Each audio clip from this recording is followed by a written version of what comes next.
Dark Souls 1 fue un videojuego que sentó un precedente enorme en la industria de los videojuegos, con una dificultad exigente, un combate metódico y un diseño de niveles interconectados de una manera orgánica que dejó huella en muchos jugadores que disfrutaron de esta primera entrega, por lo que una secuela de este aclamado título no se haría esperar.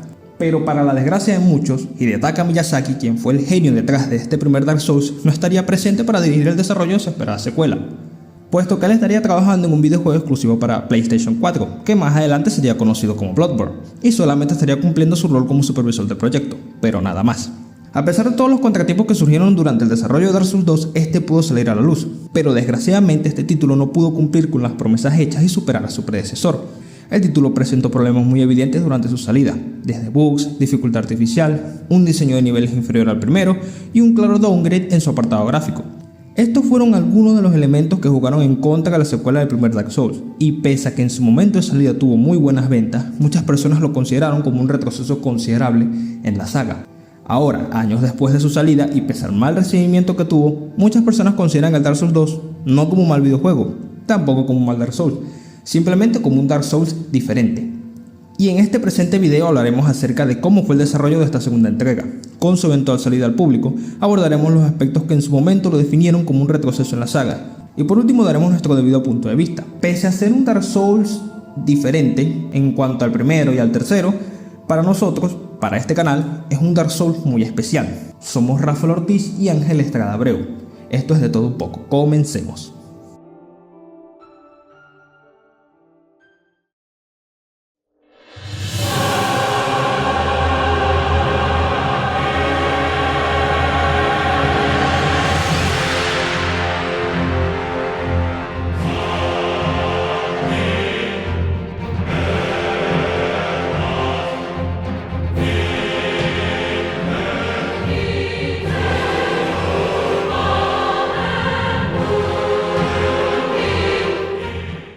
Dark Souls 2 comenzó su desarrollo en el año 2011, justo después de que saliera el primer Dark Souls.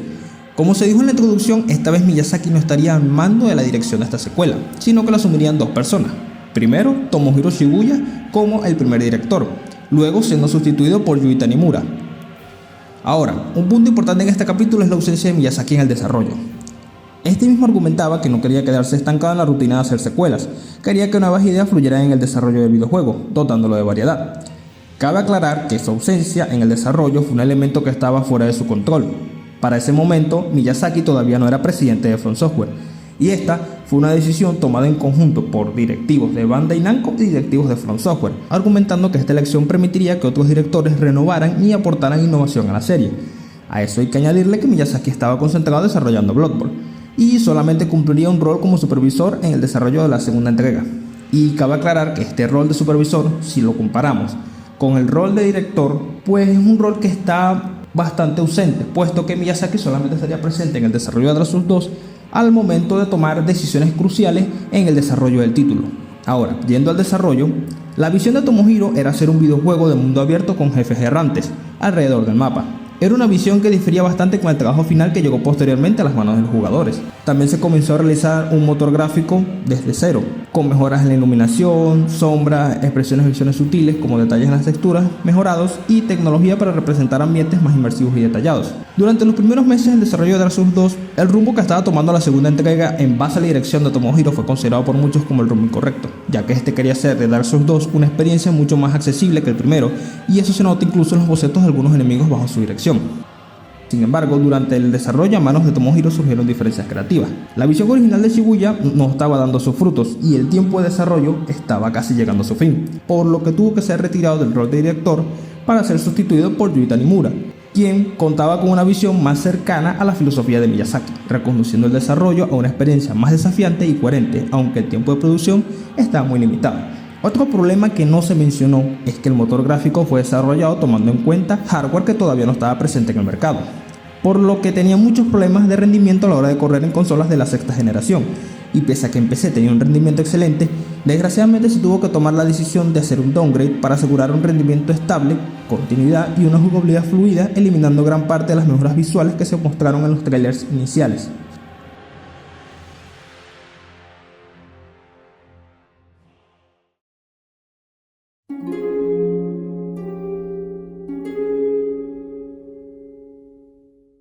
Con todos los contratiempos que mencionamos en el capítulo 1, Dark Souls 2 pudo salir a la luz el 11 de marzo del año 2014 en Norteamérica para PlayStation 3 y Xbox 360, llegando posteriormente a PC en abril de ese mismo año. A pesar del turbulento desarrollo, lograron cumplir con la fecha del lanzamiento teniendo reseñas positivas en diferentes medios de crítica especializadas como IGN y Metacritic, vendiendo más de 2.5 millones de copias en sus primeros meses, superando incluso las ventas iniciales de su predecesor.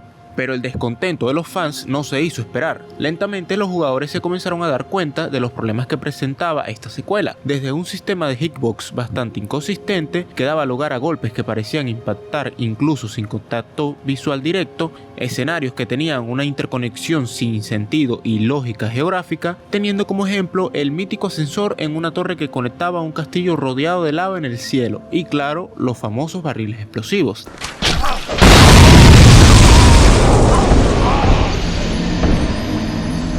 Otro aspecto criticado de esta entrega fue la dificultad artificial presente en su gameplay, con salas pequeñas abarrotadas de enemigos, jefes pocos memorables e incluso batallas contra múltiples jefes, como el trío de centinelas de la perdición o las gárgolas del campanario, que cabe aclarar es un reciclaje asquerosísimo.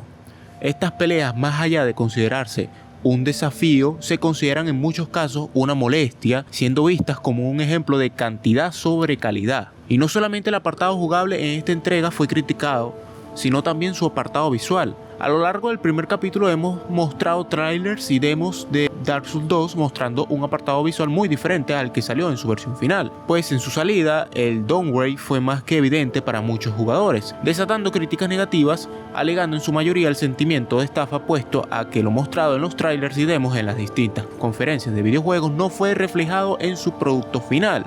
Estos factores poco a poco fueron transformando esta secuela en la oveja negra de la trilogía, no porque fuese un mal juego, de hecho es considerado por muchos como una obra sólida, sino más bien porque este juego no representa la esencia de la saga, su tono, su ritmo, su atmósfera y su sensación de aventura y descubrimiento son diferentes al de su predecesor. La ausencia de Miyazaki se podía sentir no solo en el diseño sino en la propia identidad del título.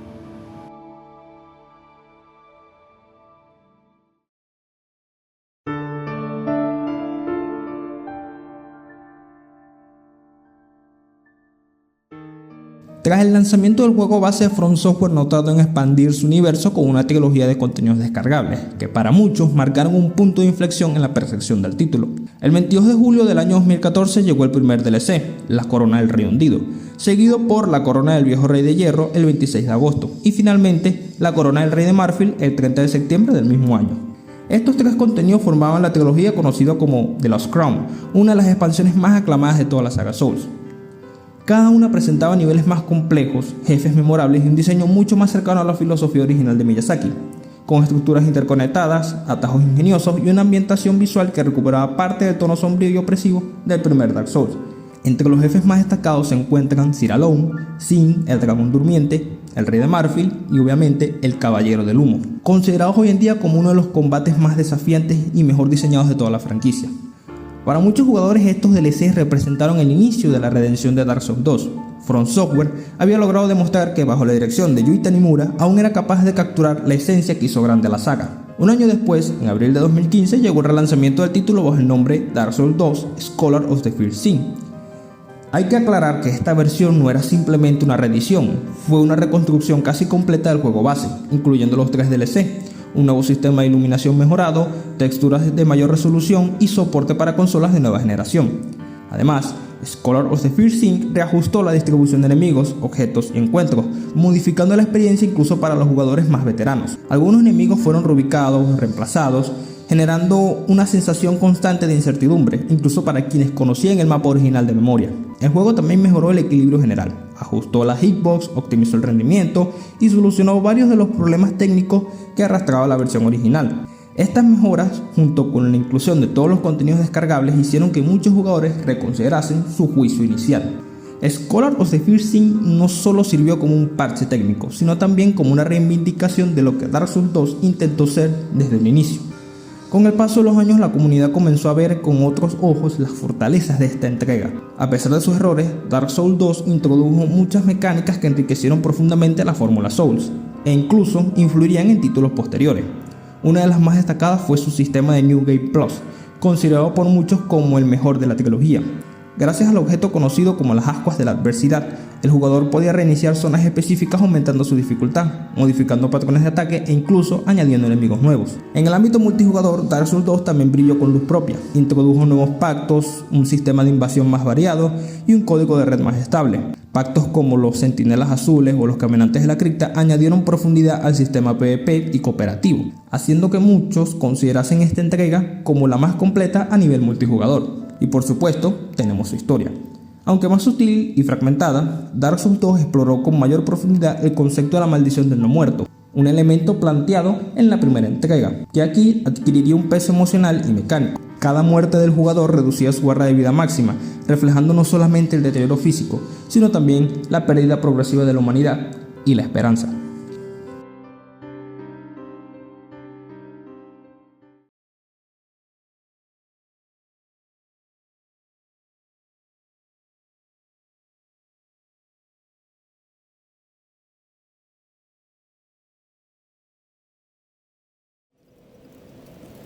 My name is Lucatiel. I beg of you remember my name, for I may not myself.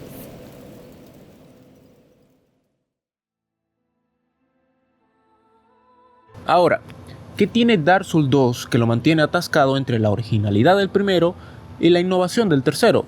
Pues no existe una sola razón por la que esta entrega sea la menos reconocida de la saga, pero sí un motivo central: la ausencia de Hidetaka Miyazaki. Su papel se limitó a la supervisión y esa diferencia marcó todo el rumbo creativo del juego. La falta de su toque filosófico y estructural permitió que Dark Souls 2 explorara cambios distintos y con ello naciera un título muy diferente a los demás. Bajo esta nueva dirección surgieron una serie de cambios respecto a su predecesor. Uno de los más notables fue el sistema de volverse hueco. Cada vez que el jugador muere, su personaje se deteriora físicamente y su barra de vida máxima se reduce paulatinamente. Este detalle, más que una mecánica de dificultad, es una metáfora del desgaste y la desesperanza, ya que representa la lucha interna del jugador, que a pesar de las derrotas sigue avanzando. Sin embargo, también fue un arma de doble filo, ya que la única forma de revertir el estado hueco era mediante el uso de una esfinge humana, un objeto limitado que forzaba al jugador a pensar estratégicamente y a convivir con la penalización. Dark Souls 2 también introdujo un nuevo sistema de estadísticas, obligando a planificar mejor cada punto de habilidad y repensar las construcciones del personaje. Estos ajustes, aunque confusos para algunos, aportaron profundidad al diseño del juego.